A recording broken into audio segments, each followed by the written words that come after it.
Sunny dreamt of a mountain, jagged and lonesome. It dwarfed other peaks of the mountain chain, cutting the night sky with its sharp edges. A radiant moon bathed its slopes in the ghostly pale light. On one of the slopes, the remnants of an old road stubbornly clung to the rocks. Here and there, paved stones could be seen through the snow. They were worn and showed signs of weathering. A sheer cliff face formed an impregnable wall to the right side of the road. On the left, a silent black sea of nothingness indicated an endless fall. Strong winds crashed into the mountain over and over again, screaming in powerless rage. Suddenly, the moon fell over the horizon. The sun rose from the west, streaked across the sky, and disappeared in the east. Snowflakes jumped from the ground and returned to the embrace of the clouds. Sunny realized that he was seeing the flow of time in reverse. In an instant, hundreds of years flew by. The snow retreated, bearing the old road. Cold shivers ran down Sunny's back as he noticed human bones littering the ground. A moment later, the bones were gone, and in their place, a slave caravan appeared. Moving backward down the mountain, the clamoring of chains echoed hauntingly through the peak. Time slowed, stopped, and then resumed its usual pace.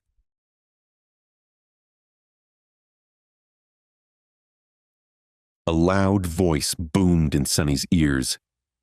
"Aspirant, welcome to the nightmare spell. Prepare for your first trial." Sunny searched around for the source of the voice, but saw nothing. What the hell was that? With nothing and no one to guide him, Sunny began to walk along the snowy mountain path. Step, step, another step.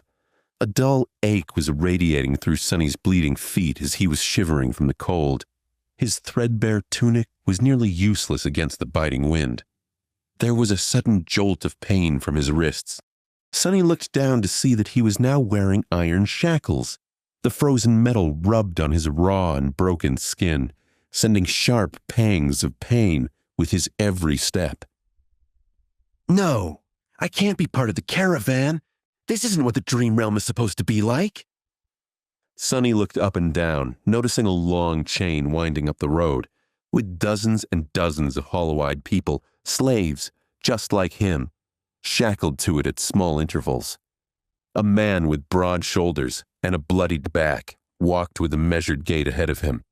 Behind him, a shifty-looking guy with quick, desperate eyes quietly cursed under his breath in a language that Sunny did not know but somehow understood. From time to time, armed horsemen in ancient-style armor would pass by, giving the slaves menacing looks. Sunny expected the first nightmare to be bad, but this wasn't like anything he anticipated. He was more bewildered than panicked. Usually, freshly chosen aspirants would find themselves in a scenario that presented them with a fair amount of agency. They would become members of privileged or warrior castes, with plenty of access to necessary weapons to at least try to tackle any conflict. Starting as a powerless slave, shackled and already half dead, was as far from being ideal as one could imagine. However, the spell was as much about challenge as it was about balance.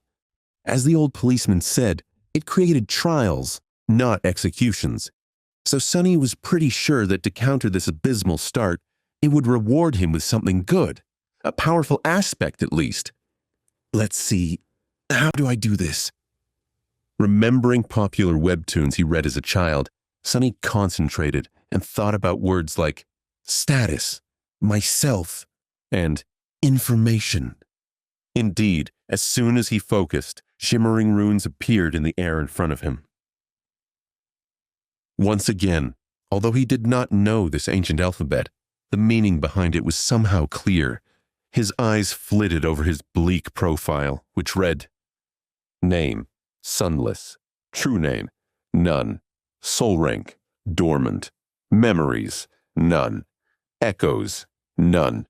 Attributes, fated. Mark of divinity, child of shadows. Aspect, temple slave.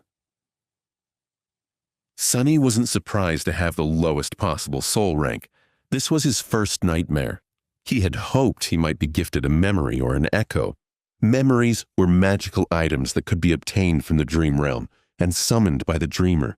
Similarly, echoes were creatures the dreamer could call on for aid, but it seemed the nightmare spell didn't see fit to grant Sonny any resources. Sonny knew he couldn't focus on what he hadn't been granted. Life had taught him that a long time ago. He remembered the cop's advice and focused on his aspect. Temple slave. Didn't sound promising, but he dug deeper, pulling up the aspect description. The runes read, Aspect description. Slave is a useless wretch with no skills or abilities worthy of mention. A temple slave is just the same, except much rarer. At this point, Sonny finally lost his composure. No useless aspects, my ass! This has to be a fucking joke! I was supposed to get a fair shot! Sonny stared at the runes, trying to convince himself that he may be seeing things. Surely he couldn't be that unlucky. Right? Preoccupied by his thoughts, he lost the rhythm of his steps and stumbled, pulling the chain down with his weight. Immediately, the shifty guy behind him screamed, Yeah, I'm shifty, see? Whores bastard, watch where you're going! Sonny hurriedly dismissed the runes, which were only visible to him, and tried to recover his balance. A moment later, he was once again walking steadily. However, not before inadvertently pulling on the chain one more time. The man behind him snarled, You little shit, I'm gonna kill you! The broad-shouldered man in front of Sonny chuckled without turning his head. Why bother? The weakling will be dead by sunrise anyway. The mountain will kill him. It'll kill you and me too, just a bit later. I don't know what the Imperials are thinking, forcing us into this cold. The shifty guy gasped. Speak for yourself, fool! I'm planning to survive. Sonny silently shook his head and concentrated on not falling again. What a charming pair. Suddenly, a third voice joined the conversation from somewhere further back. This one sounded gentle and intelligent. This mountain pass is usually much warmer this time of year. We just had really bad luck. Also, I would advise you against harming this boy. The Weasley man sounded annoyed. Why's that? Sonny turned his head slightly. He still couldn't catch sight of the mysterious stranger, but he caught their answer. Haven't you seen the markings on his skin? He is not like us, who fell into slavery due to debts, crimes, or misfortune. He was born a slave. A temple slave, to be precise. Not long ago, the Imperials destroyed the last temple of the Shadow God. I suspect that this is how the boy ended up here. The broad-shouldered man cast a look back. So what? Why should we be afraid of a half-forgotten weakling god? He couldn't even save his temples. Despite the other men's attitudes, the third person remained calm. The Empire is protected by the mighty war god. Of course, they're not afraid to burn down a few temples. But we, here, are not protected by anything or anyone. Do you want to risk angering a god? The broad-shouldered man grunted, not willing to answer. Their conversation was stopped by a young soldier riding a beautiful white horse. Clad in a simple leather cuirass, armed with a spear and a short sword, he looked dignified and noble. To Sonny's irritation, the asshole was really pretty, too. If this was a historical drama, the soldier would be a male lead. There was no particular menace in his voice, even something resembling concern. What is going on here? When everyone hesitated, the gentle-voiced slave answered, It is nothing, sir. We are all just tired and cold, especially our young friend over there. This journey is truly too hard for someone that young. The soldier looked at Sonny with pity, and the teen felt resentment bubble up in him. Who was this soldier to look at him like that? He couldn't be that much older. The soldier sighed and took a flask from his belt before extending it to Sonny. Bear with it a little more, child. We will stop for the night soon. For now, here, drink some water. Being called a child struck close to home for Sonny. He was 18, but due to his thin body and small stature, both caused by malnourishment, Sonny was often mistaken for someone younger. Usually he didn't hesitate to use it to his advantage, but for now, for some reason, being called a child irked him. Still, he was thirsty. He was about to take the flask when a whip cracked in the air, and suddenly Sonny was in a world of pain. He stumbled, once again pulling on the chain and causing the shifty slave behind him to curse. Another soldier, this one older and angrier, stopped his horse a few steps back. The whip that sliced the back of Sonny's tunic open and drew blood belonged to him. Without even glancing at the slaves, the older soldier pierced his younger colleague with a disdainful glare. What do you think you're doing? The young soldier's face darkened. I was just giving this boy some water. The older soldier glowered.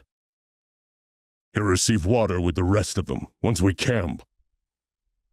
The pretty one attempted to argue, but his fellow soldier wasn't willing to listen. Shut your mouth. These slaves are not your friends. Understood? They're not even people. Treat them like people and they'll begin imagining things. The young soldier looked at Sonny, then lowered his head and put the flask back on his belt. His companion nodded. Don't let me catch you making friends with the slaves again, newbie. Or next time it will be your back tasting my whip. As if to illustrate his intention, the older soldier cracked his whip in the air and rode past them, radiating threat and anger. Sonny watched him go with well-concealed malice. I don't know how, but I will watch you die first. Then he turned his head and glanced in the direction of the younger soldier, who was falling behind with his head still lowered. And you second. The entire interaction awakened something in Sonny. He'd been so distraught by the hand he was dealt. He felt defeated, ready to give up. But this anger stoked his drive to survive. He wouldn't be treated this way, counted out. He was going to survive and become awakened. He was going to turn his curse into a blessing and for once in his goddamned life have power. Sonny smirked as the pieces of a plan began to form in his mind.